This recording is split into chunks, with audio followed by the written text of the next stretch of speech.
Assalamualaikum warahmatullahi wabarakatuh.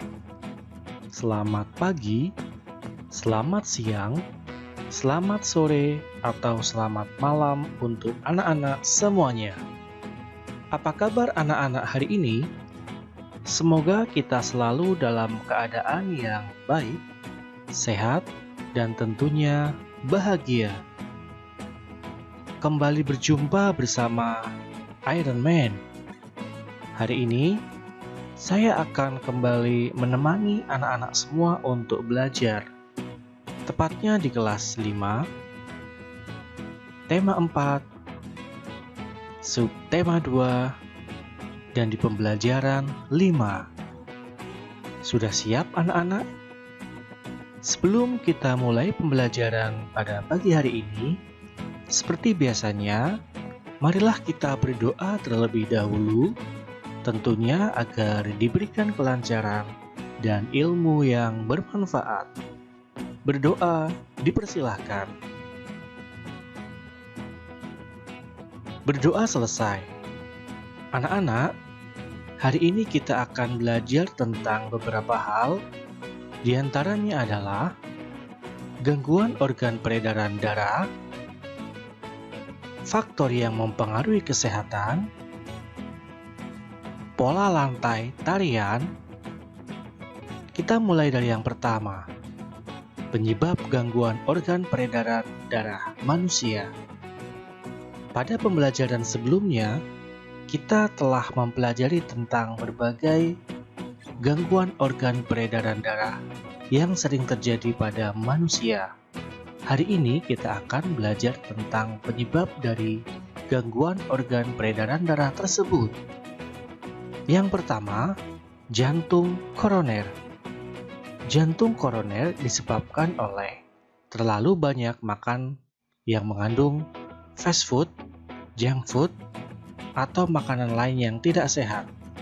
Fast food artinya makanan cepat saji. Junk food artinya makanan yang tidak mementingkan kesehatan, tetapi hanya mementingkan rasa. Baik junk food ataupun fast food, jika terlalu banyak dikonsumsi oleh tubuh kita, akan mengakibatkan jantung koroner.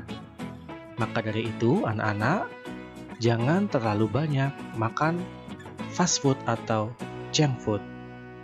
Yang kedua, hipertensi, atau orang sering menyebutnya dengan tekanan darah tinggi.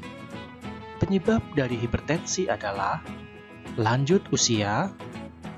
Yang kedua, gaya hidup yang tidak sehat, termasuk diantaranya adalah jarang olahraga. Yang terakhir adalah stres. Makanya tidak heran jika orang-orang yang sudah lanjut usia rentan terkena penyakit hipertensi. Oleh karena itu, diperlukan gaya hidup yang sehat, sering berolahraga, dan tidak boleh terlalu berat dalam memikirkan sesuatu yang akan mengakibatkan kita menjadi stres. Berikutnya, gangguan anemia. Anemia disebabkan oleh penyebabnya adalah pendarahan yang sangat hebat yang mengakibatkan darah banyak yang keluar dari tubuh kita. Misalkan ketika kita kecelakaan, otomatis darah yang keluar dari dalam tubuh kita akan banyak. Penyebab berikutnya adalah kurangnya zat besi yang diperlukan oleh tubuh. Maka dari itu perbanyak zat besi dengan makan makanan yang mengandung zat besi, contohnya sayur-sayuran. Berikutnya ada penyakit atau gangguan varises. Penyebabnya adalah jika kita terlalu lama berdiri atau duduk terus-menerus. Oh iya, tadi anemia itu penyakit kekurangan darah ya. Nah, selanjutnya kita akan belajar tentang 4 faktor yang mempengaruhi kesehatan. Kesehatan adalah anugerah yang paling berharga bagi setiap insan manusia. Buat apa banyak harta, tetapi badan kita sakit? Ada juga yang mengatakan, health is not everything, but without health, everything is nothing. Memang, kesehatan itu bukan segalanya, Tetapi tanpa kesehatan, segalanya tiada artinya. Saat sakit, kita akan mengalami banyak kerugian. Selain biaya berobat yang mahal, waktu produktif kita juga terbuang percuma. Kita yang biasanya per jam dibayar 100.000, maka dalam satu hari saja sudah 2.400.000, uang yang seharusnya kita dapatkan akan terbuang percuma. Kalau kita sakit selama sebulan, berapakah uang yang seharusnya masuk ke tabungan kita itu hilang begitu saja? Menurut Henrik L. Bloom, terdapat 4 faktor yang mempengaruhi derajat kesehatan masyarakat, yaitu faktor perilaku, faktor lingkungan, faktor keturunan, dan faktor pelayanan kesehatan. Dari 4 faktor yang mempengaruhi derajat kesehatan tersebut, ternyata faktor perilaku memiliki pengaruh yang cukup besar. Kemudian diikuti oleh faktor lingkungan, faktor pelayanan kesehatan, dan faktor keturunan. Keempat faktor di atas memiliki keterkaitan dan saling mempengaruhi. Yang pertama, faktor perilaku. Perilaku masyarakat yang sehat akan menunjang dan berdampak semakin meningkatnya derajat kesehatan. Hal ini dapat kita lihat dari semakin banyaknya penyakit berbasis perilaku dan gaya hidup. Misalnya, kebiasaan pola makan yang sehat dapat menghindarkan kita dari serangan banyak penyakit, antara lain jantung, darah tinggi, stroke, obesitas atau kegemukan, diabetes mellitus, dan lain sebagainya. Sebaliknya, kebiasaan atau perilaku mencuci tangan sebelum makan akan menghindarkan kita dari penyakit saluran pencernaan atau diare dan lain sebagainya. Perilaku menggosok gigi setelah makan dan sebelum tidur dapat mencegah penyakit seputar kesehatan gigi dan mulut. Dan tentunya masih banyak perilaku atau kebiasaan yang berpengaruh terhadap kesehatan. Yang kedua, faktor lingkungan.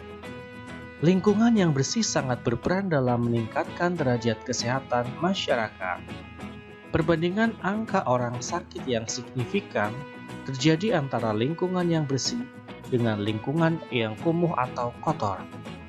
Beberapa penyakit yang sering menjangkiti masyarakat yang hidup di lingkungan kumuh antara lain demam berdarah, gatal-gatal, infeksi saluran pencernaan, dan pernafasan.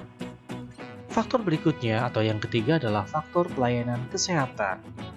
Ketersediaan fasilitas kesehatan dengan mutu pelayanan yang baik akan mempercepat derajat kesehatan masyarakat. Dengan adanya fasilitas yang mudah terjangkau dan dengan mutu pelayanan yang baik, akan meningkatkan akses pelayanan kesehatan masyarakat. Ketersediaan fasilitas harus diikuti dengan keterampilan tenaga kesehatan yang merata, mencukupi, dan mempunyai kompetensi di bidangnya, dalam pelayanan hingga tingkat pelosok desa. Oh iya anak-anak, contoh dari pelayanan kesehatan adalah yang paling rendah, puskesmas. Biasanya ada rumah sakit, dari rumah sakit yang tipe A, B, sampai C. Yang keempat, faktor keturunan. Banyak penyakit yang dapat kita cegah, misalnya dengan cara membersihkan lingkungan. Namun, sebagian penyakit tidak dapat kita hindari, seperti penyakit keturunan. Semakin besar risiko penyakit keturunan, maka akan semakin sulit meningkatkan derajat kesehatan. Untuk mencegah penyakit turunan perlu adanya konseling perkawinan yang baik. Keempat faktor di atas saling berpengaruh dan tidak berdiri sendiri. Oleh karena itu, upaya pembangunan sarana kesehatan harus dilaksanakan secara berkesinambungan dan secara simultan. Upaya yang dilaksanakan harus komprehensif, mencakup upaya preventif atau promotif, kuratif, dan rehabilitatif. Pemerintah sebagai pembuat regulasi harus berperan aktif dalam pembangunan sarana kesehatan serta pelaksanaan kesehatan secara menyeluruh. Berikutnya kita akan mempelajari tentang pola lantai dalam sebuah tarian. Pola lantai adalah garis yang dilalui oleh penari saat memperagakan gerakan-gerakan tari.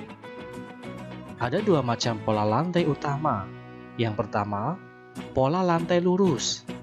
Dari pola lantai lurus ini dapat dikembangkan menjadi pola lantai vertikal horizontal, diagonal, dan zigzag.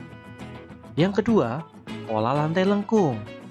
Dari pola lantai lengkung dapat dikembangkan menjadi pola lantai lengkung depan, lengkung belakang, dan tentunya lingkaran. Berikut adalah contoh pola lantai dari mulai tali saman yang berbentuk garis horizontal, tali sekapur sirih dari Bengkulu dengan garis lengkung ke depan, tali pendet dari Bali dengan garis lengkung ke depan juga, dan tali piring dari Sumatera Barat garis lurus atau segi empat. Perhatikan pantun berikut ini. Jalan-jalan ke kota hujan, naik turun melewati bukit. Jangan lupa gerakan badan supaya kita tak pernah sakit. Hitam legam burung gagak, terbang bebas di langit tinggi. Okelah kawan, ayo bergerak, bersepatu roda sesuka hati. Isi dari pantun tersebut adalah kita harus memperbanyak aktivitas fisik atau berolahraga agar tubuh kita menjadi sehat dan tentunya tidak mudah sakit. Nah, anak-anak semuanya, tidak terasa pembelajaran hari ini sudah selesai. Semoga apa yang disampaikan hari ini bermanfaat untuk anak-anak semuanya. Tetap semangat dalam belajar, ingat, masa depan ada di tangan kalian.